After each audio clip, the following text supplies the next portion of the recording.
Tidak ada di dunia ini yang tidak didesain. Semua ada skenarionya.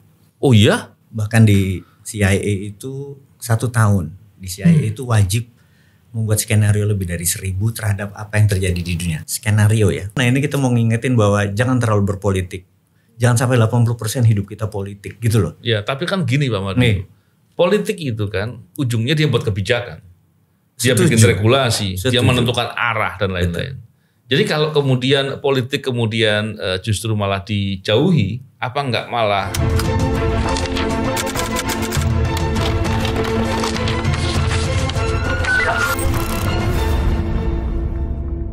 Bismillahirrahmanirrahim. Assalamualaikum warahmatullahi wabarakatuh. Salam integritas. Alhamdulillah kembali berbincang di podcast ini. Kali ini kita membicarakan terkait dengan masalah korupsi dan masalah global. Karena kita punya tamu istimewa yaitu Pak Mardigu. Apa kabar Pak Mardigu? Alhamdulillah. Apa kabar Bang Novel? Pak Mardigu ini saya sering kali mendengar podcastnya Pak Mardigu sebenarnya. Dengan sebutan Bosman. Yang Sontoloyo atau bukan ya? Masih Sontoloyo. Pak Mardigu ini kan punya banyak wawasan dan pengetahuan. Tentunya membicarakan mengenai masalah korupsi dan masalah-masalah hal serupa itu relevan sekali. Kalau kita lihat 5 tahun terakhir ini Pak Mardigu, ini indeks persepsi korupsi Indonesia ini anjlok. Turunnya luar biasa. Dari angka 40 sampai 34 dan tahun ini pun stagnan ya. Walaupun orang banyak memperkirakan mestinya akan lebih turun lagi karena mungkin faktor-faktor lain ya. Dan di beberapa isu global ini ada yang membicarakan terkait dengan masalah kepentingan pasar, kepentingan penguasaan ekonomi, suatu kepentingan bisnis atau negara bahkan itu bisa menyerang negara lain dengan menggunakan suap, dengan menggunakan praktek-praktek korupsi lah atau investasi-investasi jahat. Sebenarnya ini sering dibicarakan Pak Mardigu. Cuman orang tidak atau jarang yang merajut itu dalam penjelasan yang bisa komprehensif. Saya beruntung ketemu Pak Mardigu, bisa bertanya sama Pak Mardigu. Gimana Pak Mardigu? Kita tahu bahwa di dunia ini ada cara pandang barat. Ya. Atau western approach. Ya. Ada cara pandang timur. Atau eastern approach gitu ya. Nah, di cara pandang barat ini memang untuk melakukan bisnis itu benar-benar harus prudent atau baik. Atau berintegritas. Kalau motonya kita nih, berintegritas. Integritas adalah do the right thing when no one see you. Melakukan hal yang benar pada saat tidak ada orang yang melihat. Iya. Nah, jadi di dunia Western policy adalah untuk mereka berbisnis, mereka mengharapkan negara-negara yang mereka mau invest adalah menegakkan integriti, terutama mengenai keuangan dan lain sebagainya. Nah, di Timur kita tahu itu budaya Timur kuat sekali dengan bagi-bagi permen. Jadi kemahiran seseorang untuk survive adalah kemahiran orang membagi permen. Itu dari 5.000 tahun yang lalu Tiongkok sudah melakukan. Eastern kebanyakan karena bagi permen atau mereka merasa gue untung banyak kok, gue bagi lu deh gitu. Gitu. Di Barat itu dianggap suap. Di komunitas lain tuh bagi untung gitu kan. Nah, kita balik lagi bahwa kalau investasi Barat dia mengharapkan sebuah negara tuh indeks korupsinya ya 0 kalau perlu, benar nggak ada korupsi di sebuah negara. Jadi di tingkat investasi yang tinggi seperti Singapura ya emang berapa indeksnya dia tuh hampir 8, sekian. Makanya kan itu kan 80 sekian perfect sekali gitu. Jadi 1 tahun per hitungnya per orang kali ya itu 19.000. Di Indonesia baru 100.000 $100 $19.000 kita cuma 100. Alias kita tuh seberapa kali dibanding Singapura. Investasi yang masuk per kapita per kepala hanya $100.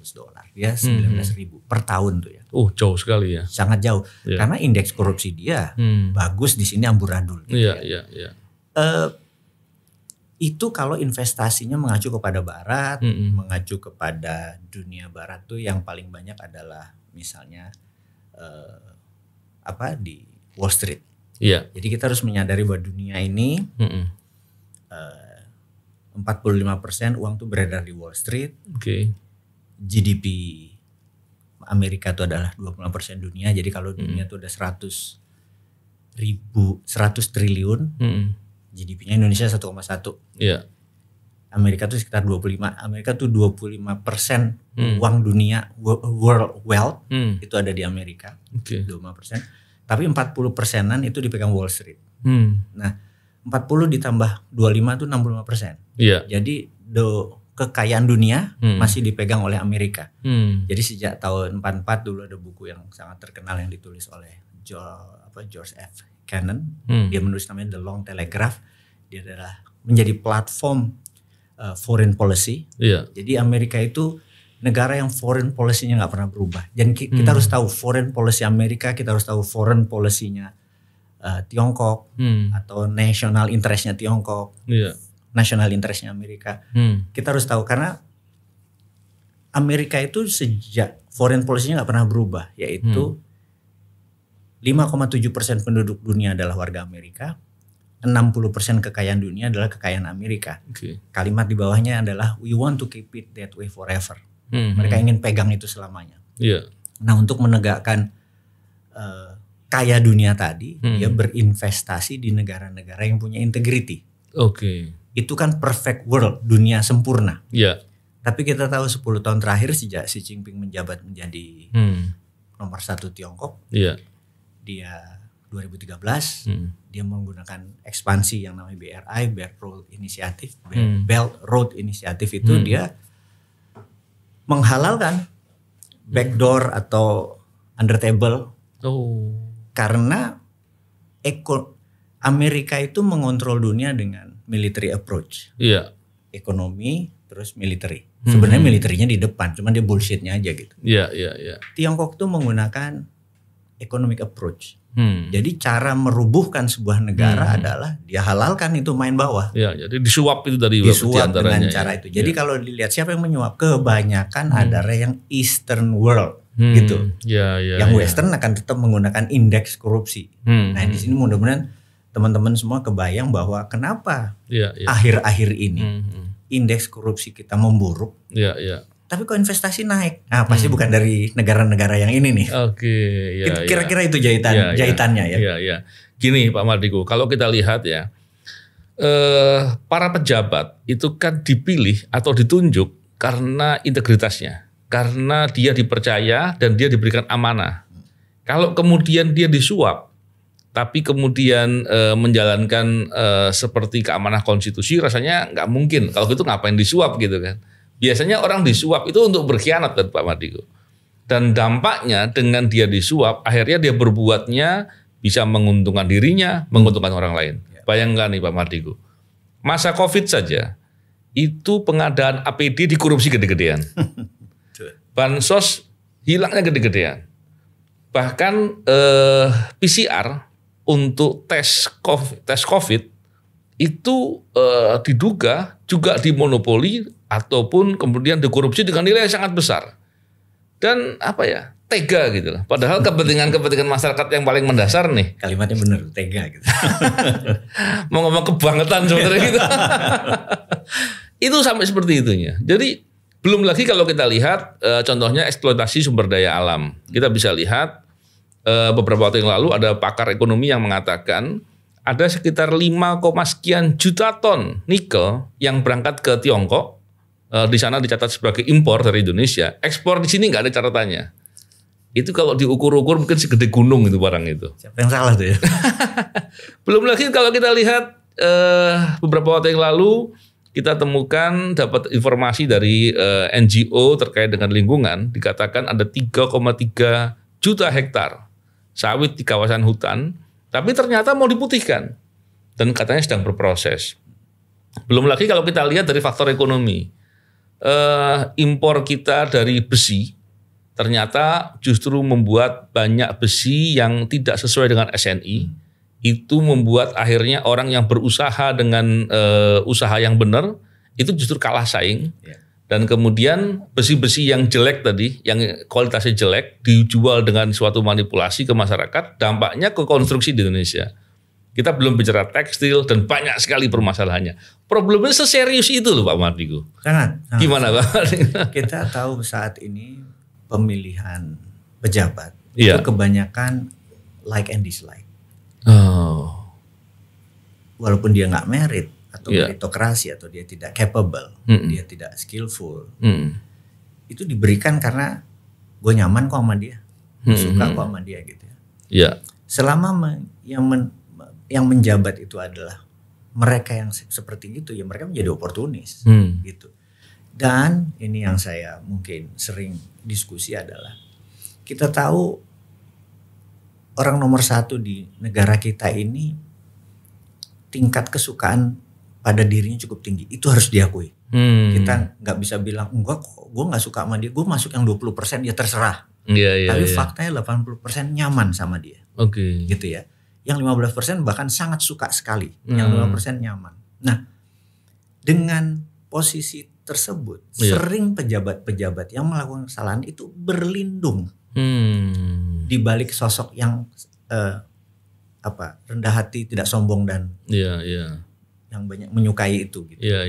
Ini yang kadang-kadang kita bilang, aduh, coba beliau yang sempurna itu memilihnya berdasarkan meritokrasi, berdasarkan orang-orang dengan skill, dengan integritas dan lain sebagainya.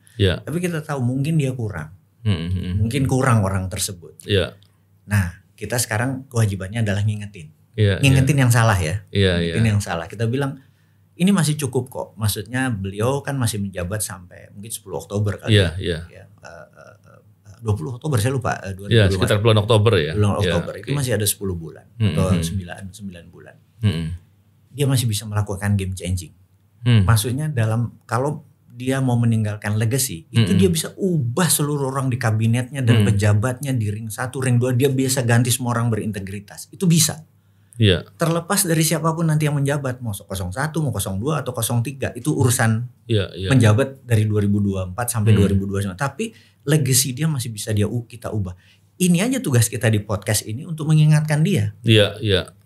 Pak, ubah ini semua game changing Pak. Anda akan direspek sampai akhir zaman, gitu kan? Jangan-jangan nggak tahu mana yang berintegritas atau nggak berintegritas, karena biasanya orang kan kamuflase biasanya. Betul, nah panggil kita. Oh gitu. Kita jadi juri untuk mencari orang yang berintegritas, kita bisa, gitu kita bisa, karena itu yang kita butuhkan saat ini ya. Mungkin dia bilang saya nggak tahu orang yang berintegritas. Pak, saya ada banyak orang berintegritas yang 6 bulan aja dikasih jabatan dia bisa merubah segalanya. Masih ada temennya. Kang Mas Novel juga banyak orang berintegritas, bener nggak? Iya, menarik sekali. Banyak, itu yang kita mau jual. Jadi di sini sisi positif yang saya mau jual adalah satu, kesalahan itu terjadi karena dia tidak menggunakan meritokrasi. Ya ini nggak boleh lagi. Pak masih ada 9 bulan Pak, mau game changing Pak, lakukan ini, gitu kan? Yang ini udah dipensiunin dulu kan kita. Saya sih orang Jawa itu kan mikul dhuwur mendem jero. Saya nggak akan acak-acak yang masa lalu, tapi ke depan gue bersihin karena dosa atau sehitam-hitamnya masa lalu, masa depan masih suci. Betul. Jadi kita bilang, Bapak 9 bulan ke depan masih suci nih Pak. Gaspol yuk. Iya, menarik sekali itu harusnya. Dan kalau kita lihat gini Pak Mardigu, terjadinya situasi seperti sekarang, itu kan sebetulnya kalau kita lihat kan nggak sekaligus. Tahap demi tahap, sedikit demi sedikit. Kalau kita lihat di 2013-2014 itu pemberantasan korupsi itu masih oke. Masyarakat itu dukungannya masih bagus gitu. Terus ada beberapa upaya untuk memperbaiki yang dilakukan dengan contohnya kalau KPK dulu ada GNPSDA, Gerakan Nasional Penyelamatan Sumber Daya Alam. Itu luar biasa itu. Tapi kemudian sedikit demi sedikit sistem apa?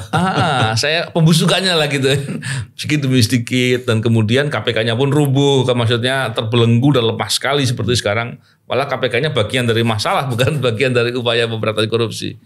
Saya nggak habis pikir begini, proses ini konsisten Pak Mardigu. Kalau terjadi karena natural, biasanya nggak konsisten. Lemah meningkat lagi gitu. Ini nggak lemah terus-terusan. kalau disengaja atau ada yang membuat desain, kok rasanya gak susah dipahami. Yang betul gimana kira-kira menurut pandangan Pak Mardhiko? Kalau kita orang shadow, hal itu malah tidak ada di dunia ini yang tidak didesain. Semua ada skenario-nya. Oh iya? Bahkan di CIA itu 1 tahun. Di CIA itu wajib membuat skenario lebih dari 1000 terhadap apa yang terjadi di dunia. Skenario ya, dijalaninnya belum tentu. Iya. Bahkan di CIA itu ada desk untuk Indonesia tuh ada mungkin 18 kali doktornya yang harus mendesain. Belum tentu dijalanin, tapi harus mendesain atau skenario gitu ya.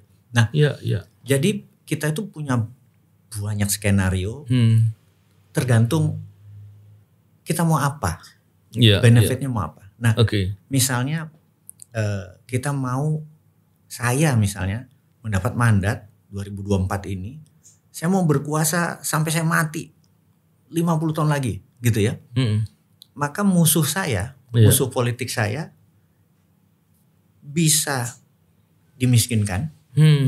Jadi contohnya misalnya kalau piramida ekonomi itu kayak gini nih, top 1%, top 3%, top 10%, kemudian akar rumput di bawahnya gitu. Itu adalah umum.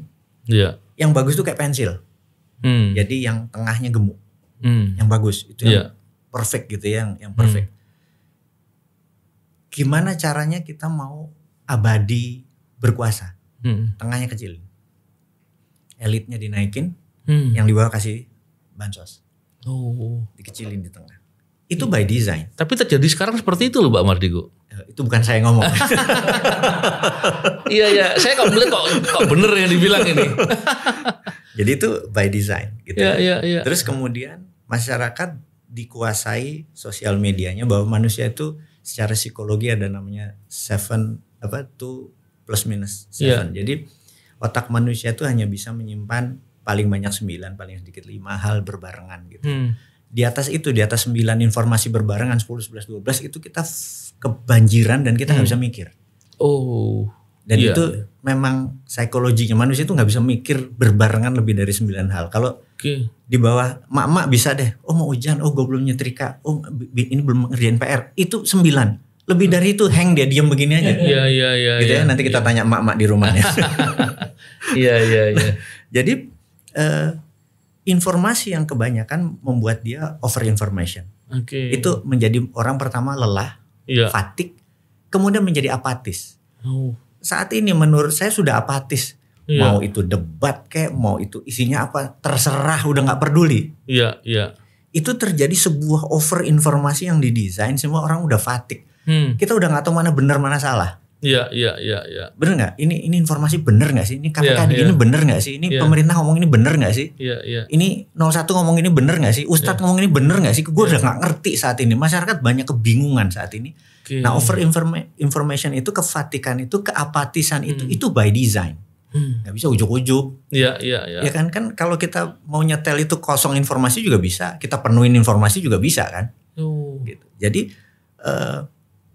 mengontrol sebuah negara, mengontrol sebuah wilayah, itu adalah taktik perang. Dan itu hal biasa di akademi militer, hal itu biasa. Perang itu kan bukan bedil-bedilan. Iya. Ada 9 atau 7 macam perang. Ada military war, ada economic warfare, ada informational warfare, ada psychological warfare, ada trade war dan lain sebagainya, gitu ya. Jadi kalau kita cuma tahu perang itu adalah bedil-bedilan, ya kita losing sight. Karena sekarang perang informasi, kita udah overflow gitu ya. Terus dan lain sebagainya. Jadi saya pikir tadi sehubungan dengan pertanyaan tadi, bahwa tidak ada sesuatu yang terjadi tanpa didesain. Ya, serem sekali saya mendengarnya itu. Kalau sesuatu bisa didesain, sesuatu bisa di counter. Pasti ada obatnya. Iya. Gitu. Cuman gue belum dapat mandat aja. Wah, menarik sekali itu Pak Mardhiko. Dan saya teringat Pak Mardhiko, 2014 itu KPK itu lembaga pemberantasan korupsi yang sangat dipercaya masyarakat dan luar biasa. Kemudian awal mula untuk membuat masyarakat itu kemudian mempertanyakan, itu dibuatlah isu soal radikalisme, Talibanisme dan macam-macam lah itu yang diomongin. Kami pun waktu itu di KPK berpikir ini isu apa sih? Nggak penting banget. Dan kita sangat yakin bahwa nggak akan ada orang yang peduli. ternyata beberapa tahun kemudian isu itu dianggap kebenaran dan banyak diperbincangkan oleh orang-orang. Yang kemakan isu itu juga banyak.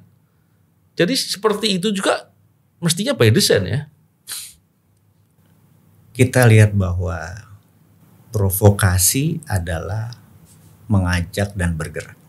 Oke. Agitasi itu mengajak. Jadi pertama tuh di agitasi. Agitasi itu ngajak. Dia belum bergerak. Yeah. Provokasi itu mengajak dan bergerak. Terakhir adalah propaganda. Propaganda itu changing mindset. Yeah. Jadi ini sebuah serial, agitasi, provokasi, propaganda. Itu kita hafal, ini agitasi, ini provokasi, ini propaganda, gitu. Ini sebuah serial. Ini orang makan sekolah, begini ini makan sekolah. Si buzzer ngomong ini, walaupun sekarang buzzer ada di oposisi ya. Yeah. Kemakan lu, bodoh sih lu jadi buzzer gitu kan. Iya. Jadi mereka didesain ngomongnya ini. Itu semua ada polanya. Ada polanya, ada yang ngatur ya. Ada ngatur. Iya. Bahkan dulu Amerika tuh menganggap bahwa mereka harus punya musuh. Mereka enemy centric approach. Negaranya tuh harus punya musuh. Oke. Gitu. Karena kalau punya musuh, dia punya defense mechanism. Jadi bersatu ya. Bersatu. Orangnya. Terus defense mechanism artinya dia bisa ekonomi bisa bergerak. Oke. Jadi saya makanya nggak setuju dengan Indonesia yang nggak jelas musuhnya siapa gitu ya. Iya. Jadi dia harus ada musuh. Jadi pertama dia menciptakan musuh yang namanya komunisme. Begitu komunisme tidak ada, tepatnya tahun 91-an ketika tembok Berlin jatuh, ini Soviet bubar dan lain sebagainya, mereka harus punya musuh. Mereka mengambil Islam sebagai musuh. Islam. Jadi mereka menciptakan ideologi-ideologi, bahkan kelompok-kelompok tertentu tuh ideologinya diselip-selipkan. Oke. Itu ada sekolah dokter-dokter yang menciptakan ideologi ini perang sama ini diciptakan ideologi. Terus mereka baru sadar bahwa ternyata Islam itu cair. Mereka sekarang ubah lagi Tiongkok enemy-nya, tapi mereka sudah ngerusak umat Islam ini. Iya. Sudah ngerusak. Nah, jadi sewaktu menciptakan kata toleran, benar nggak? Iya. Intoleran, kadrun, itu by design bahwa ini akan dikornerkan, diarabkan, benar nggak? Digamiskan, dikornerkan, dibuat love and hate. Yang benar ini, yang benci di sini, benar nggak? Iya. Itu by design supaya ada enemy. Gitu. Iya. Tapi sekarang udah nggak dipakai, tapi keburu rusak, bener nggak? Itu kan sebenarnya dipakai kemarin. Iya. Ini sebenarnya residunya itu yang saya bilang kacau nih pejabat yang memanfaatkan itu. Saya pikir, aduh. Sekarang sebenarnya jujur, kalau boleh saya lihat setahun terakhir bahkan tidak dipakai. Oke. Bener nggak ada kan? Iya. Tapi residunya masih ada. Sama seperti Amerika sudah nggak nengok lagi ke dunia Arab, udah nggak musuhan lagi sama Islam. Dia udah musuhnya Tiongkok, common enemy dia ke Tiongkok, sentriknya dia ke Tiongkok gitu ya. Tapi kan keburu berantakan. Kita udah nggak percaya sama Islam. Betul. Si Asuni masih berantem, sama-sama nyembah Allah. Bilang ini salah, ini benar, dan terus diperangin. Iya. Perang itu emang diciptakan untuk benefit sebenarnya, benefit ekonomi. Tapi begitu ini udah dia tinggalin, ini masih perang aja, bener nggak? Itu yang saya bilang, ini harus ada wake up call. Nasional ini harus dibangun kesadaran bersama. Iya. Bahwa itu semua kita tuh sudah dirusak, yuk kita benerin. Nah ini yang saya berharap dari podcast ini, kesadaran itu muncul. Bahwa kita ini sudah berantem satu sama lain ini, dipersepsikan Timur Tengah, dipersepsikan Arab, dipersepsikan kebinekaan lah gitu ya. Kemarin ada cebong, ada kampret, sekarang digabung jadi kecepret gitu ya. Tapi sekarang udah selesai, artinya nggak dipakai, artinya udah selesai. Tapi damage already done, itu yang saya bilang sama teman-teman. Residu itu kebawa terutama ke 01 gitu ya. Kebencian itu karena dia kan ditekan terus kan, menggabung ke 01, berharap 01 menjadi solusi. Akhirnya yang tadinya ini adalah politik kok jadi emosional di bawah sini. Jadi saya pikir ini, waduh, ini kok bawa ke jadi politik. Politik ini jadi sangat sensitif. Iya. Politik ini lebih parah daripada tespek. Oh, gimana tuh? Sangat sensitif. Oh iya. Saya pikir jadi kadang-kadang kalau kita ngomong tuh, wah semua orang tuh udah kayak ini kalau 02 pas menang pasti curang, bener nggak? Iya. Saya pikir kok bisa apatis begitu. Terus kalau 01 menang juga pasti curang kan? Semua karena nggak mungkin menang 1 putaran, pasti 2 putaran. Kalau saya pikir gila nih segitu parahnya yang ada di murka orang-orang ini. Padahal saya bilang itu. Saya mau nanya nih teman-teman yang di rumah nih, saya mau nanya. Kalau 03 sama 01, 03 sama 02 masuk babak kedua, 01 kalah. Sakit hati nggak kalian? Iya. Pertanyaannya kan udah nggak ada Mas Anies. Nasdem kemana? Ke 02 atau ke 03? Gue nanya nih. Iya. PKS kemana? Ke 02 atau ke 03? Gue nanya nih. Iya. Lo hina bisa-bisan, sekarang dia gabung. Gimana sih lu? Iya. Ini kan itu realistik loh. Iya. Karena udah nggak ada figur Mas Anies lagi. Ini saya ngomong aja. Oh nggak mungkin 01 kalah. Ya sudah, bener nggak? Yang ada terus ngotot-ngototan, gue bisa dibunuh nih saya pikir gitu. Hanya karena sebuah politik yang kita harus sadarkan bahwa politik tuh nggak ngerubah apa-apa. Gitu loh. Bernegara tuh ada 7, Ipoleks Sosbud Hankam, ideologi politik, ekonomi, sosial budaya. Politik tuh cuma 1/7 pilar. Bener nggak? Iya. Nah, sosial budaya segala macam, korupsi itu pilar mana? Dipikirin juga enggak nih. Iya kan? Nah ini kita mau ngingetin bahwa jangan terlalu berpolitik. Jangan sampai 80% hidup kita politik gitu loh. Ya, tapi kan gini Pak Mardi. Politik itu kan ujungnya dia buat kebijakan. Dia bikin regulasi, dia menentukan arah dan lain-lain. Jadi kalau kemudian politik justru malah dijauhi, apa enggak malah disepertujuhkan. Oke. Bukan 80%. Jadi pilar bernegara itu 7. Ideologi, politik, ekonomi, sosial, budaya, pertahanan, keamanan. Pol itu cuma 1/7. Iya. Kalau sekarang tuh 80% isinya politik, bener nggak? Semua dibahas soal politiknya. Seakan-akan harus berpolitik, berpolitik, merubah nasib harus berpolitik. Enggak Pak. Atau jangan-jangan itu bagian dari tadi yang skenario tadi? Saya merasa ini adalah dosa dari reformasi.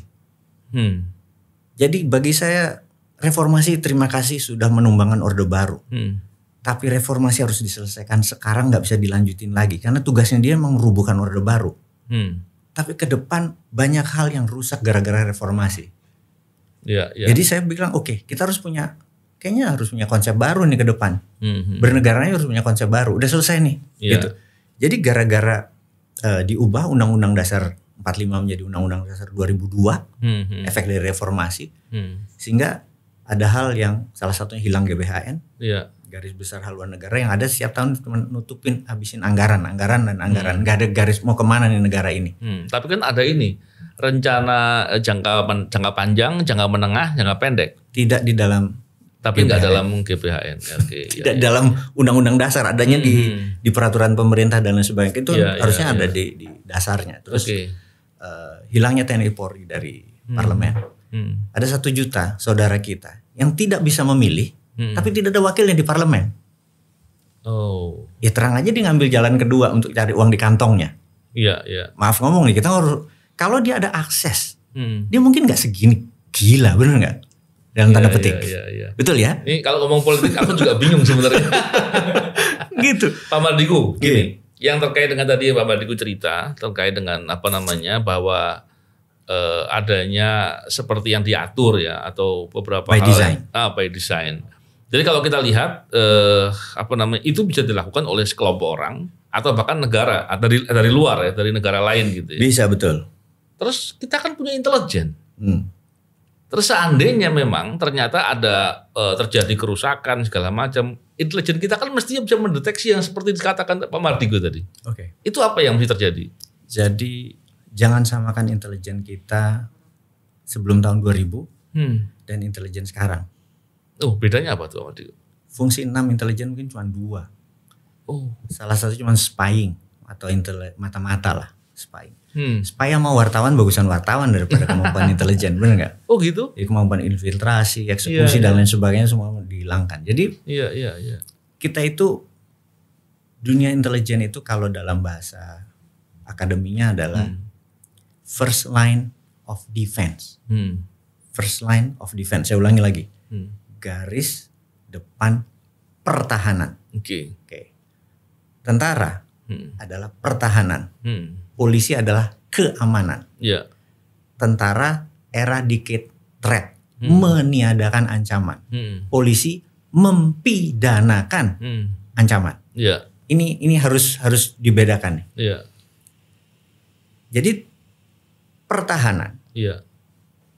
eradicate threat, meniadakan ancaman. First line of defense adalah intelijen. Intelijen itu wilayah militer. By sense. Iya. Jadi kalau polisi ada di sana agak kurang pas. Ngapunten ya. Iya. Karena sense-nya yang berbeda. Polisi itu friendly approach. Oke. Tentara itu semua orang musuh. Dunianya sudah beda. Yang satu pertahanan, yang satu keamanan. Iya. Jadi sewaktu dipegang oleh yang kurang sense-nya, itu ibarat kalau kita punya rumah di pinggir hutan, kita harus punya anjing yang pengendusnya tajam, sangar, herder lah, bener nggak? Iya. Kalau sekarang ini begitu keluar, ini anjing apa kucing? Pudel lah. Ini hanya ilustrasi. Iya. Jadi sense-nya dia nggak dapet, sense-nya nggak dapet. Bukan salah benar. Itu bisa dilatih. Jadi saat ini banyak sekali yang waktu foreign atau infiltrasi dari luar, sense-nya kurang dapat. Tapi kalau dari dalam dia dapat, urusin politik, ngurusin itu dia dapat. Tapi sense dari luar nggak dapat. Itu yang kita harus ingatkan bahwa itunya harus ditambah. Gitu. Iya. Ya mudah-mudahan gak ada yang tersinggung ya. Temen gue semua soalnya. Iya. Terus dengan adanya situasi seperti sekarang, kalau kita lihat tentunya permasalahan bangsa ini dari perspektif yang intelijen dan politik saya awam ya, saya kurang memahami. Tapi saya bisa melihat dari perspektif yang lain, problem utamanya kan praktek-praktek korupsi yang terjadi di mana-mana. Sehingga apapun kebijakan yang dibuat, bisa dibayangkan kalau kebijakannya itu sudah korup, orang membuat kebijakan itu konflik of interest atau kebijakannya karena disuap, pasti kebijakannya nggak untuk kepentingan masyarakat dengan negara. Kita melihat masalah di sumber daya alam, masalah di tata kelola, masalah di perekonomian, industri, itu problemnya banyak semua. Terus apa yang mesti dilakukan mestinya? Sangat paham. Ini harusnya gue yang jadi di debat capres kali ya. Ini pertanyaannya udah levelnya, udah level panelis yang level nasional dan internasional nih. Kita tahu korupsi itu adalah karena banyak. Yang korupsi itu kan ada 3 level ya. Jadi ini versi saya sih. Oke. Versi yang ban putih itu main anggaran. Iya. Jadi itu versi goblok gitu. Jadi kalian pejabat kalau korupsi main anggaran lu goblok. Bener gak? Itu ngomong apa adanya, bener gak? Iya. Nah versi yang lebih makrifat sedikit, lebih tinggi sedikit, itu main merubah kebijakan. Oke. Gitu. Agak suci sedikit kalian karena anggarannya. Berarti sekarang sudah banyak yang pintar karena banyak yang terjadi sekarang. Nah gitu. Nah ada yang paling tinggi. Korupsi yang paling tinggi itu adalah transaksinya cross border di luar negeri. Oke. Nah, itu lebih makrifat lagi, nggak ada jejak di Indonesia, benar nggak? Jadi udah kebijakannya diubah, mainnya di luar negeri. Jadi dengan demikian anggaran harus nyaman, benar ya? Kalau pada Pak Rifat semua ini korupsinya di luar negeri semua, jadi anggaran udah nggak ini yang level coro-coro udah nggak pernah korupsi semua, kebijakan juga nggak kebaca tapi kebijakan di luar negeri, udah.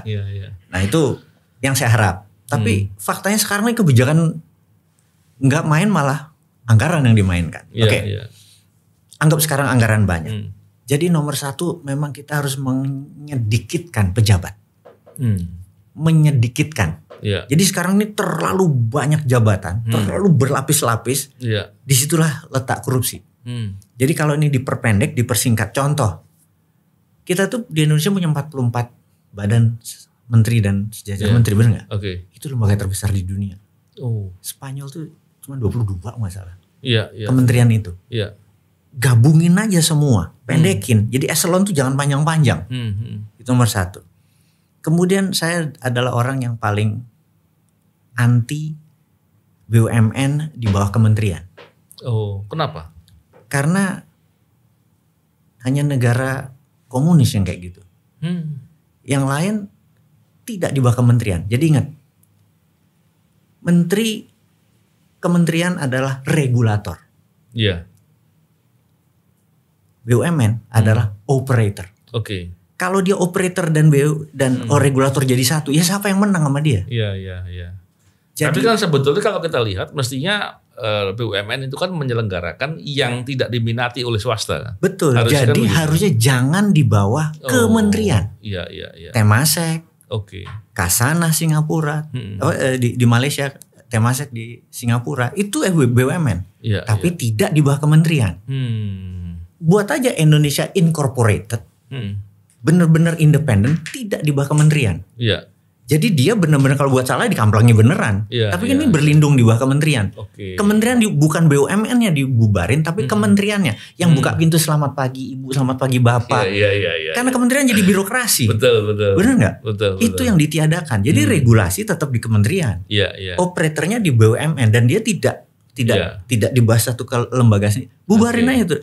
Nah sehingga kalau ini berdiri tidak di, ini ada 800 perusahaan dengan cucu-cucunya BUMN itu akan yang tidak perform, tutup aja. Terus jadi yang sama, yang sama dikecilin, sehingga yang tadinya 800 mungkin tinggal 50 kali, gitu holdingnya.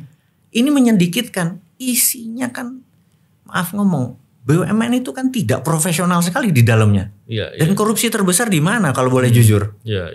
Potong itu semua, jalur-jalur itu yang dipotong. Jadi pejabat tadi memperpendek, kemudian BUMN ini dipersingkat. Hal seperti itu udah diusulkan lama. Tapi kan ini perlu biji nih, nyali ya, bukan biji. Gitu. Nah itu kalau kita lakukan, selesai negara ini.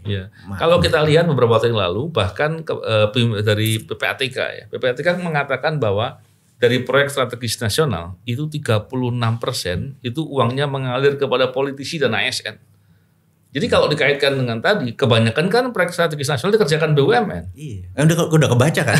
Iya kan? Jadi perusahaan boleh rugi, tapi di RUT BUMN rumahnya ganti. Tantiemnya bisa gede. Ya Allah, ini perusahaan rugi kok tantiemnya gede. Perusahaan rugi, PLN rugi, tantiemnya bisa gede. Pas kita lihat pembukuannya, loh, subsidi dimasukin sebagai pendapatan ya? Ini ada jagoannya KPK. Saya banyak monitor soal itu. Subsidi masuk pendapatan, terang aja plus ada tantiem lu dapat bagi untung. Gue juga bisa dagang begini, bener nggak? Itu contoh ya. Jadi pembukuannya dibenerin langsung tidak korupsi. Pinter dia. Harusnya gue yang jabat, gue nggak dapet, jadi gue bunyi dah. Dan memang kalau kita lihat Pak Mardigu, memang problemnya itu banyak sekali lah. Kalau sekarang dengan situasi yang banyak tadi, prioritas untuk kalau dalam perspektif saya tadi ya, kalau tadi Pak Mardigu sampaikan dari perspektif politik dan intelijen, tentunya banyak hal yang Pak Mardigu sampaikan tadi. Tapi kalau dalam perspektif pemberantasan korupsi, menurut Pak Mardigu, yang ideal itu mestinya ngapain dilakukan untuk perbaikan yang dalam tempo waktu yang singkat dulu nih. Walaupun kita juga punya waktu yang panjang untuk berikutnya kan. Apa yang mesti dilakukan? Ada dua tadi saya bilang. Memperpendek jabatan, memperkecil ruang pejabat. Jadi contoh nih, Kementerian Tenaga Kerja. Itu kementerian kan? Sama Kementerian Pendidikan. Itu seakan-akan tidak nyambung. Karena lulusan pendidikan itu tidak bisa diserap sama Kementerian Tenaga Kerja. Karena tenaga kerja tidak mengkoordinasi dirinya dengan Kementerian Tenaga Kerja dengan pendidikan. Itu contohnya. Nah, tutup aja tuh Kementerian Tenaga Kerja menjadi Dirjen Tenaga Kerja di bawah Kementerian Pendidikan. Sehingga dia terkoordinasi gitu ya. Misalnya lagi Menteri Sosial tutup aja. Karena Departemen Sosial Kementerian itu tidak di bawah Pemda aja. Jadi banyak yang kita sederhanakan. Supaya nggak ada bansos masuk gua. Disederhanakan. Jadi kalau apa-apa di kementerian itu banyak. Jadi Menteri Peranan Wanita. Gabungin aja sama Menteri Pemuda gitu ya. Gitu. Jadi banyak hal yang kita bisa rapet-rapetin, kecil-kecilin, desa tertinggal, digabung-gabungin itu menjadi slim. Terus juga eselon tuh menjadi perpendek. Tadi terus sama BUMN tutup itu semua jadi ini udah mengecil. Dan who-nya, yang penting kan who-nya bukan what-nya. What-nya kita udah tahu. Who-nya memang kita harus seleksi dan ini harus terbuka. Fit proper testnya nggak bisa hanya DPR yang menyidang. Harus ada lembaga independen baru yang melakukan fit proper terhadap orang-orang yang mau menjabat di sini tadi. Gitu, itu harus ada second atau third opinion. Nah, kita bikin dah lembaga apa gitu yang isinya orang-orang integrity tadi atau elders bapak bangsa tadi yang kayak dia pantas nih jadi dirut BNI, dia pantas nih jadi pejabat gitu ya pejabat siapapun yang jadi 01, 02, 03 itu kayak mesin. Ada orang untuk ini enggak, ada orang untuk ini enggak, tinggal gitu-gituin aja. Tapi itu masih mimpi itu. Mudah-mudahan. Tapi konsep ini harus diomongin lah. Iya. Tapi kan gini Pak Mardigu. Ini pertanyaan terakhir mungkin ya. Kalau melihat dari permasalahan hari ini, tentunya tadi yang Pak Mardigu sampaikan kan harus ada kebijakan terkait dengan itu. Betul. Problemnya sekarang ini pejabat-pejabat itu masih dipilih dalam proses pemilihan yang biaya tinggi lah gitu ya. Iya, benar. Jadi problemnya adalah bagaimana mungkin mereka yang mengeluarkan uang untuk kepentingan politik tadi untuk mendapatkan kekuasaan, kemudian dihadapkan dengan diharapkan untuk buat kebijakan yang bisa seperti tadi, kan agak ini Pak. Kita saat ini memang yang berjalan adalah yang kita harapkan next yang berjalan adalah street justice atau social validation. Jadi saya berharap podcast seperti inilah yang untuk membangun kesadaran itu diperbanyak. Sehingga kalau kesadaran itu menjadi kolektif belief, kan sekarang masih individual belief, masih 1, 2, 3. Kalau kita terus mengulang kan dari individual belief menjadi kolektif belief, menjadi mimpi bersama. Nah, mimpi bersama tuh nanti jadi gerakan. Jadi jangan pernah berhenti kita untuk menyatakan kebenaran. Terus aja walaupun gak didengar saat ini, tapi ulang-ulangin aja, bener gak? Semangat aja terus gitu loh. Saya kadang-kadang turun naik kayak, bisa gak nih gue udah 9 tahun gue kenceng terus. Tapi saya pikir selama kita mengerjakannya itu karena untuk negara, gak ada interest pribadi. Saya pikir banyak kok yang nanti akan bergerak. Sabar aja, memang satu hal yang kita gak bisa milikin. Time atau waktu. Itu Kanjeng Gusti Allah yang punya. Udah kita punya semangat aja. Yang penting kita berbuat ya dan tersemangat untuk terus-menerus melakukannya. Walaupun di hari ini kadang-kala kita menjadi bingung karena masyarakat juga nggak ngerti. Ketika kita ngomong kebenaran, dianggapnya ini yang salah gitu kan. Orang yang berbuat salah dianggap itu yang benar. Betul. Terima kasih Pak Mardigu. Diskusi yang menarik sekali. Nanti lain kali kita diskusi lagi untuk hal-hal yang tentunya luar biasa Pak Mardigu. Terima kasih sekali lagi. Salam integritas. Assalamualaikum warahmatullahi wabarakatuh.